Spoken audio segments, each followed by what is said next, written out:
once in a lullaby.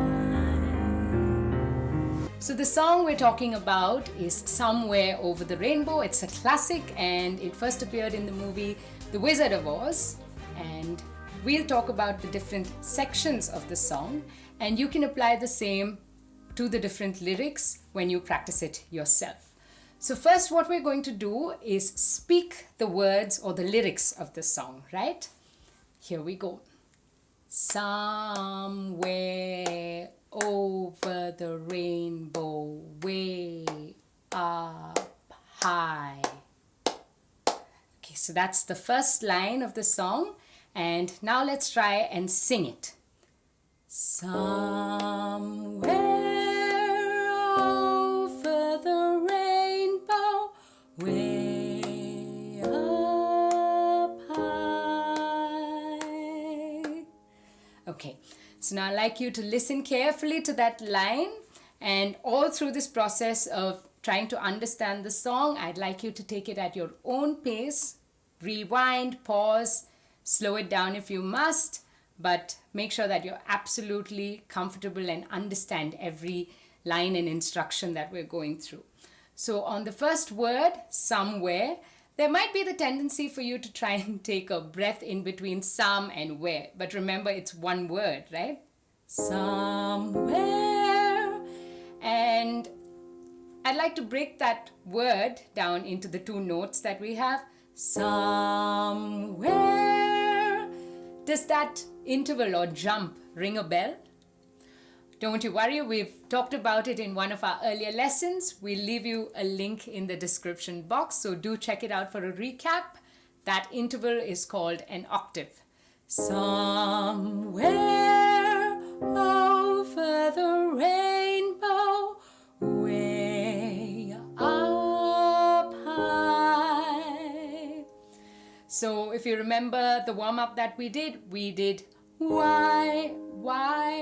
So make sure that you use the same idea here when you go somewhere over. But now on that word, we've got a ver sound. It's O-V-E-R, so over. Make sure you bite your lip. So that's a tip that you can remember for V and W words to enunciate better. Bite your lip for the V words,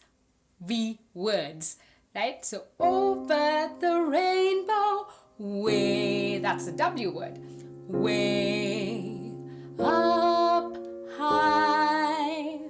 Now on both the words way and high, we have what we call a diphthong. It's one vowel, but it's got two sounds to it, like way and high. So way up high. End it nicely. So let's call out attention to the first note of the second line. There's a land. Make sure that you pitch that note nice and clean. There's a land that I've heard of once in a lullaby. Okay, so let's do those two lines together. Somewhere over the rainbow.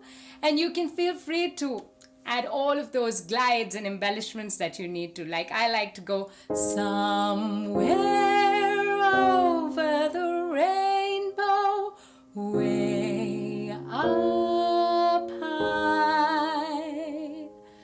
There's a land that I've heard of once in a lullaby.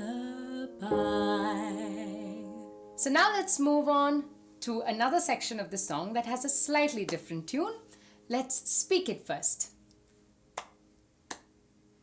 Someday I'll wish upon a star and wake up where the clouds are far behind me. Now let's try and sing that phrase. It's a fairly long phrase, so you make sure that you're prepared with a nice big breath before you start singing it. Someday I'll wish upon a star and wake up where the clouds are far behind me. Right? So try that out with me.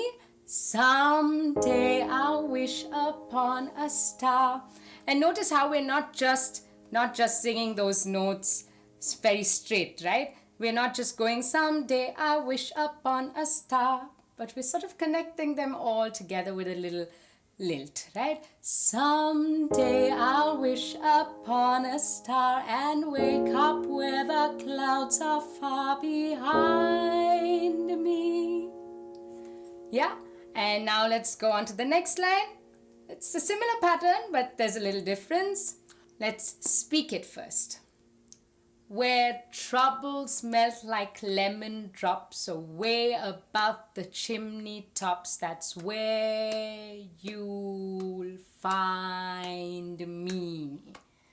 So this again is a long phrase, but you can maybe take a little quick breath before that's where you'll find me. Let's try and sing it now, again with the same little lilt and connection that we spoke about the first time. Where troubles melt like lemon drops away above the chimney tops, that's where you'll find me. You could probably take a breath before find me, but I'd encourage you again to sing the whole phrase in one breath.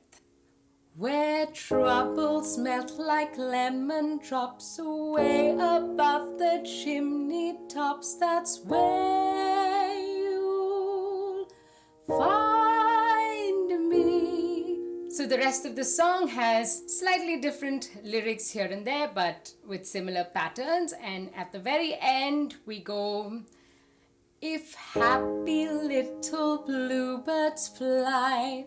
This is a pattern we already learned. Beyond the rainbow, why, oh, why can't I? So that's the last dramatic end line of the song, where you sing it with a lot of feeling and emotion, and there you can take a little pause, slow that last line out, bring in all that longing for to be somewhere over the rainbow, bring all of that out into the last line and go, why, with a nice rounded why, just like in the warm-up that we did. Why, oh, why can't I? Lovely. So keep practicing that. You're already sounding amazing. Keep at it.